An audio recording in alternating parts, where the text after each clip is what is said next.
There are two views of the Israeli military, what you hear in most of the media and the truth. I'm going to tell you the truth. I was the commander of British forces in Afghanistan. I have fought in combat zones around the world, including Northern Ireland, Bosnia, Macedonia, and Iraq. I was also present throughout the conflict in Gaza in 2014. Based on my experience and on my observations, the Israel Defense Force, the IDF, does more to safeguard the rights of civilians in a combat zone than any other army in the history of warfare. Why is this so? Firstly, Israel is a decent country with Western values run on democratic principles. Israel has no more interest in war than Belgium does. In fact, Israel has never started a war. The only reason it ever goes to war is to defend itself.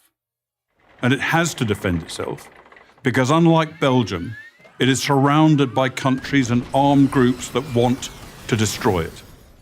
Secondly, Judaism, with its unsurpassed moral standards, remains a major influence on the citizens of Israel. I say this as a non-Jew. Thirdly, the army is composed overwhelmingly of citizen soldiers. Israel's a small country with a small professional army. To fight a war, it depends on its conscripts and its reservists. These are ordinary citizens, from professors to plumbers, called upon to defend their homes. They don't want to be fighting, and they don't want to harm others. Nowhere was the essential morality and decency of the IDF more evident than in the Gaza war of 2014. If ever there was a purely defensive war, this was it. The war was started by Hamas, the terror organization, designated as such by the US State Department that runs the Gaza Strip. In the first 6 months of 2014, Hamas launched hundreds of rockets at Israeli civilians.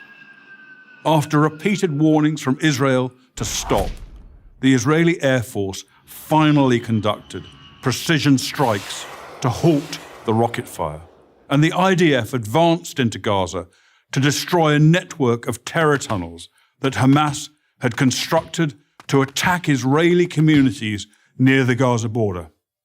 The IDF took extraordinary measures to give Gaza civilians notice of targeted areas, dropping millions of leaflets, broadcasting radio messages, sending texts, and making tens of thousands of phone calls.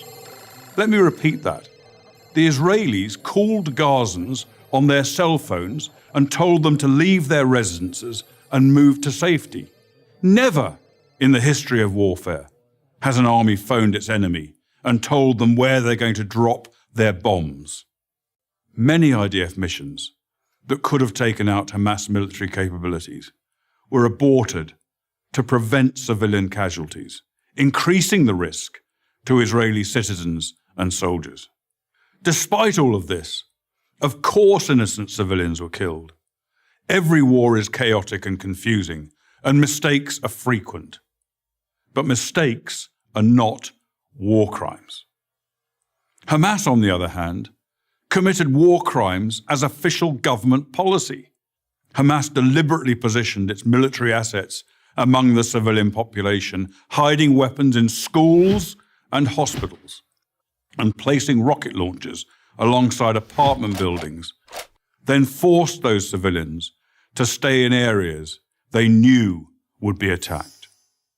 They also instructed their people to report the lie that every Gazan killed was a civilian, even if they were actually fighters. And if there were no civilian deaths, Hamas made them up. Numerous internet sites show Palestinians elaborately staging sniper victims and smashed ambulances, among other phony horrors. It's so common, there's even a term for it, Pallywood, as in Palestinian Hollywood. Ironically, it's the leaders of Hamas themselves who best understand the extraordinary measures the IDF will take to protect innocent civilians. They take full advantage of Israel's decency and adherence to the laws of war.